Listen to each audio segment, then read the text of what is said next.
Nutitelefoni fotograafia paremaks muutmiseks lülita esmalt sisse kaamera rakenduse ruudustik, mis aitab sul kasutada kolmandiku reeglit. Kui pildistada maastikke või päikeseloojanguid, aseta horisont ruudustiku alumisele või ülemisele joonele, mitte kunagi pildi keskele.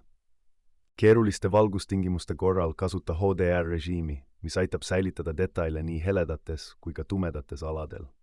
Teravate piltide saamiseks hoia telefoni kindlalt 2 käega ja toeta küünarnukid keha vastu. Enne pildistamist puuduta ekraanil põhiobjekti, et telefon seadistaks fookuse õigesse punkti. Võimalusel eelista kunstlikule valgusele looduslikku valgust, eriti kui pildistada toitu või portreesid. Liikuvate objektide pildistamisel kasuta sarivõtterežiimi, hoides päästikunuppu all.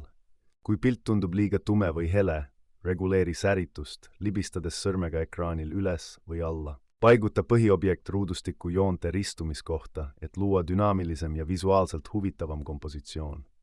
Lõpuks ära piirdu ainult silmakõrguselt pildistamisega. Proovi erinevaid nurki, et leida huvitavamaid vaatenurki.